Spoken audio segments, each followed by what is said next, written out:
In the end, I believe I am winning for 4 reasons: topicality, plan vagueness, DA deficit spending, and the status quo.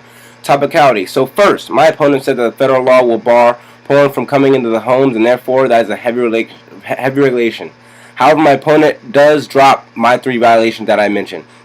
The first one is that the federal government isn't preventing porn from coming into the homes. It is the parents that choose which port they let their children look at, and the parents regulate it, not the U.S. government. Second, he dropped the violation that is not anything new, that the parents already regulate by blocking the software. They already have been doing that, what he says that they should do, via a filter system. I don't understand what he doesn't realize by letting the parents control what is being viewed by their children. Don't allow my opponent to add new arguments about the parents regulating. The third violation is that there is no change made to porn on the internet. He also dropped the standards that say that he needed to uphold the resolution, integrity, and fairness to access an argument. In fact, he basically didn't. Choose a topical plan because I could have argued it and would have been constitutional. That shows he is stealing my ground. He has to uphold the resolution. Whatever arguments may be against, he still has to uphold the resolution. He agreed to my violation and not upholding and stealing my ground. Judge have to decide if he has to uphold my resolution, but he dropped my claims there he didn't uphold the resolution. That's the only real rule of debating. It doesn't matter how good his arguments are if he doesn't stay in bounds of the debate. Next is plan vagueness. He dropped 3 violations that I gave. He had to specify who he was going to who was going to enforce the ICPA. He would have to explain how he's going to obtain the material, and the fact that he never answered things are going to go on each port. He never answered that question. He also dropped my standards and voters, where I said that these issues were going to be.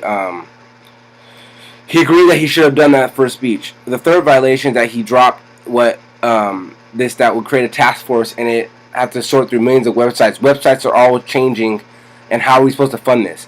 What will ultimately end up happening is going to make the situation worse, and because of the false insecurity. This is a bad policy, Judge. You're the policy maker, but how can you sign this policy if you don't understand what's going on? The last thing I mentioned is that if he specified it later, then it would be a shift in advocacy. That would be abusive to me. That's basically what he did in the last speech when he came and said that it would be funded through deficit spending, but it would also be funded through other money through CPA. He specified a brand new form of funding, which is another independent reason. In the end, you can't vote for his plan because of its vagueness. Deficit spending is bad. He drops a link that says it will lead to deficit spending. He agrees it would. He agrees that it would the deficit spending of the websites, and it causes a lot of loss of money.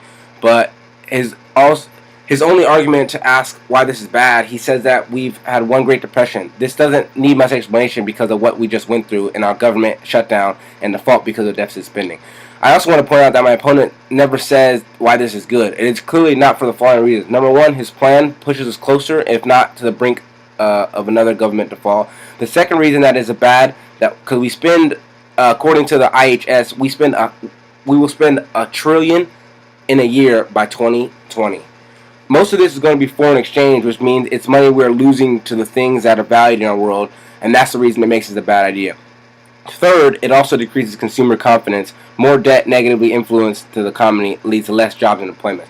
Finally, Judge, for all these reasons, it is better to stick to the status quo. We should allow parents to block it by filtering software. It is very effective, and kids can't really access the porn. This is better because it could avoid disaster, and spending avoids parents getting a false insecurity from the vagueness.